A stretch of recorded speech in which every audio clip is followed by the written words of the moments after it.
합동과 대칭이 나옵니다.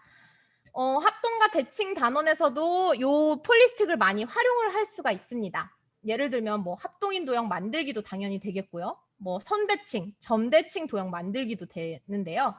활동을 지금 46분이죠. 네, 활동할 수 있겠네요.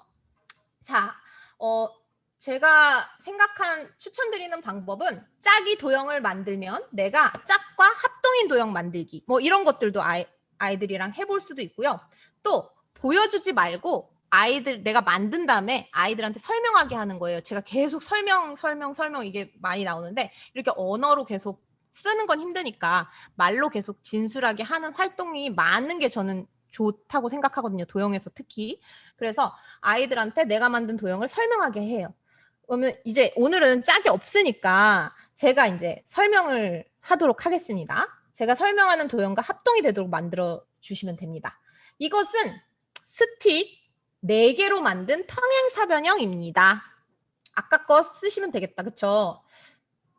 이건 그리고 두 번째, 한 각의 크기가 다른 한 각의 크기의 2배입니다. 그러면 한번 들어보도록 하겠습니다. 하나, 둘, 셋! 뿅!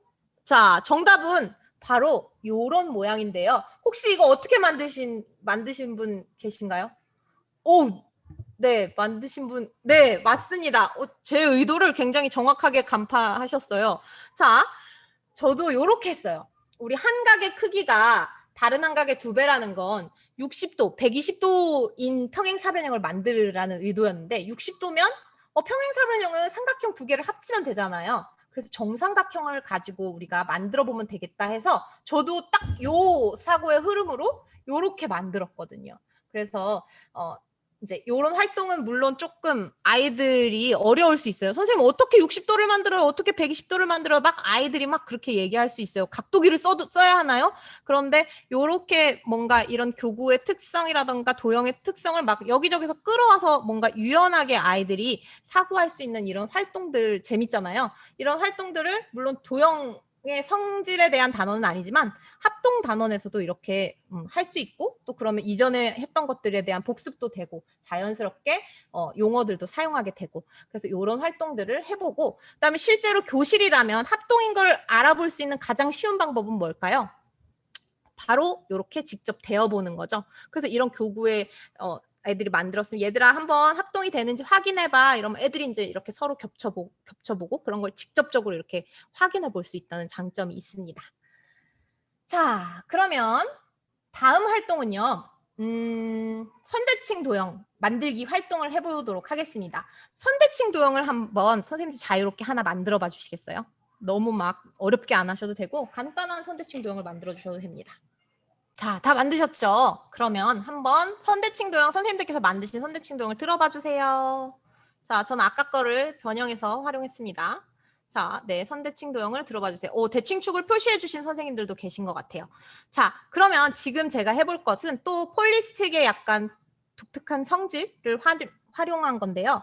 요 선대칭 도형을요, 선생님들이 책상 위에 두고 선대칭이 유지되도록 변형시켜 보는 거예요. 그대로 뭐 늘려보거나 뭐 좁혀보거나 이렇게 해서 선대칭이 유지되도록 한번 해보세요.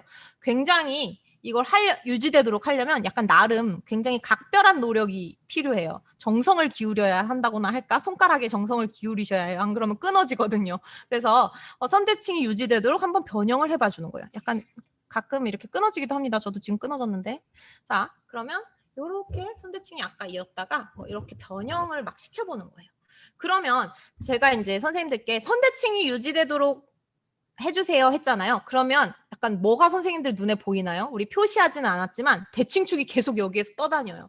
그러면서 대칭축을 중심으로 얘가 멀어졌다, 가까워졌다. 약간 그런 것들도 자연스럽게 그려지죠. 그래서 이런 교구들을 요건 폴리스틱만의 약간 특징이잖아요. 그래서 요 폴리스틱의 특징을 활용해서 이렇게 선대칭 도형에서 이런 대칭축과 관련된 활동을 하면 아이들이 뭔가 대칭축까지의 거리가 대응점에서 대칭축까지의 거리가 일정하게 유지시켜야 한다. 뭐 일정하다, 같다 이런 것들을 아이들이 능동적으로 경험할 수 있게 됩니다.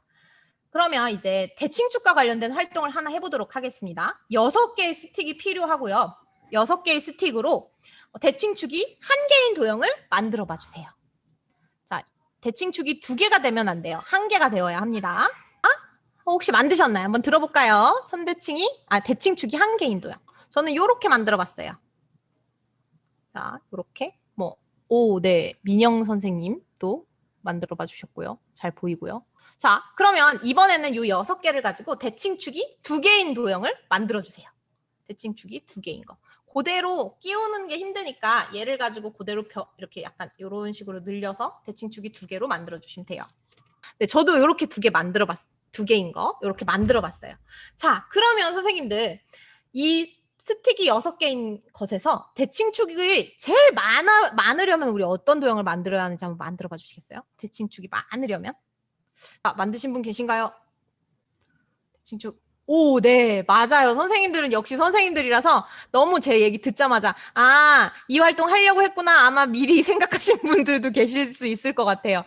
자, 정육각형이 되겠죠. 정육각형을 만들면 대칭축이 가장 많아지는 거예요. 그러면 이제 저는 선생님들이랑 이렇게 그냥 정육각형만 했지만 거의 이거 1시간까지 놀 수 있어요. 얘들아, 그럼 8개 가지고 해보자. 자, 얘들아, 12개 갖고 해보자. 이렇게 계속 하는 거예요. 그러면 1시간 하겠죠. 그러면 결국에 대칭축을 제일 많도록 하려면 뭐에 가까워지는 거 아이들이 확인할 수 있을까요? 원에 가까워지는 걸 활용할 수 있겠죠. 나중에 큰 거는 진짜 많이 연결해서 애들이랑 막 거의 같은 반 교실만 하게도 만들 수 있을 것 같아요. 그럼 애들이 진짜 환장하겠죠. 그 안에서 좀 환장하게끔 놀 수 있게끔 또 막 이제 좀 이렇게 해주면 2시간까지 되겠네요. 1시간에서 자 2시간까지 놀 수 있는 팁입니다. 그래서 이렇게 대칭축과 관련된 활동을 선생님들과 해봤습니다. 자, 그 다음 활동은 점대칭이에요. 자, 점대칭에서는 어떤 점이 이 교구에서 좋으냐면 요거는 이제 만들어보지 않고 보여드리려고 해요. 저는 사실 공간 감각이 굉장히 떨어져요. 그래서 점대칭 도형하면 이게 점대칭이 되는 건지 안 되는 건지 사실은 잘 모르겠어요. 그래서 저는 책을 항상 이렇게 막 돌려보거든요. 혹시 저랑 비슷하신 분들은 안 계시나요? 공감 안 되시나요, 이거는? 안 되시면 절레절레 흔드셔도 됩니다. 자, 그래서 저는 생각한 게 이렇게 색깔을 달리 만드는 거예요. 돌렸을 때. 그러면 이게 이제 진짜 요거는 금방 이렇게 확인이 돼요. 저 같은 공간 감각이 없는 사람들도 이렇게 금방 확인하게 되고 아이들한테도 이렇게 점대칭이 되도록 쉽게 확인할 수 있게끔 얘들아 만들어봐. 이건 사실 조금 어려울 수도 있을 것 같아요. 하지만 이렇게 점대칭인 도형을 아이들한테 만들어서 보여줄 때 이렇게 색깔을 좀 달리해서 보여주면 아이들이 좀 더 확인하기 편하다는 거 그런 점에서 이런 것들을 활용할 수 있다는 것을 말씀드립니다.